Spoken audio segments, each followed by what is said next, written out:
இந்த மனுஷன் தப்புக்கு மேல தப்பு பண்ணிட்டே இருக்காரு. ஒரு பொண்ணை உயிரோட கொளுத்துறது எவ்வளவு பெரிய பாவம். அத சொன்னாலும் புரிஞ்சுக்க மாட்டேங்கிறாரு. எப்படியாவது அந்த தம்பியை பார்த்து உண்மையை சொல்லி அந்த பொண்ணை காப்பாத்தியே ஆகணும்.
ஐயா, இன்னும் கொஞ்ச நேரம் வெயிட் பண்ணலாம். கண்டிப்பா கார்த்தி வந்துருவாரு.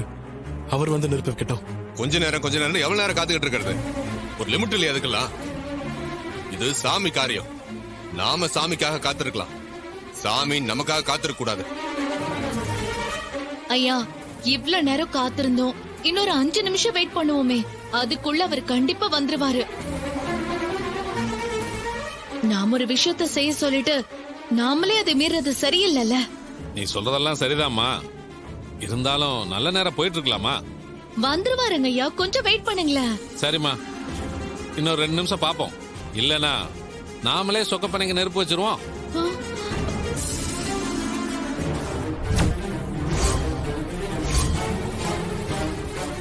என்ன இன்னும் கார்த்திக் காணோம்? ரேவதி கிடைச்சாலா இல்லையான்னு தெரியலையே. அவர் கொஞ்சம் போன் பண்ணி பாருங்களேன். நான் ஏற்கனவே போன் பண்ணலாம் தான் பார்த்தேன். சிக்னல் இங்க சுத்தமா இல்ல. அதான் என்ன பண்றது ஒண்ணும் புரியல.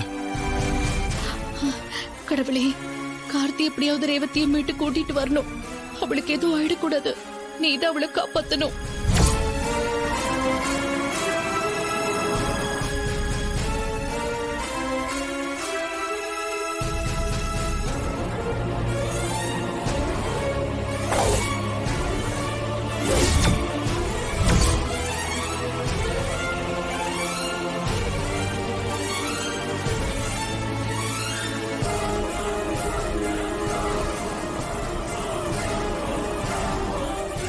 என்னங்க இது, நேரம் ஆயிட்டே போகுது.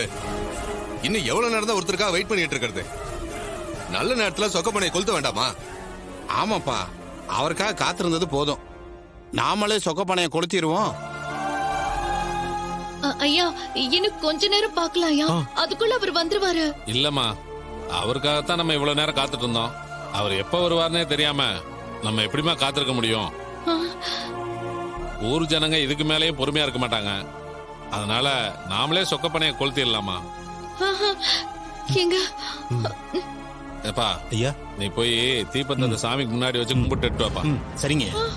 இல்ல இல்ல அண்ணா அண்ணா போகாதீங்க அண்ணா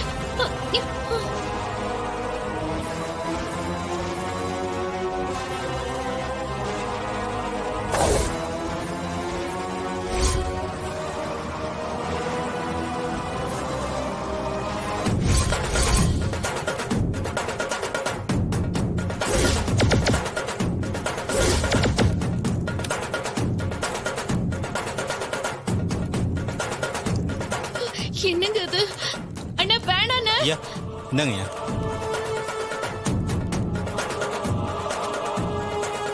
கார்த்திக் என்ன ஆனாருன்னே தெரியல. ரேவதியும் கிடைச்சாங்களான்னு தெரியல. இங்க ஜனங்க வேற ரொம்ப அவசரப்படுறாங்க.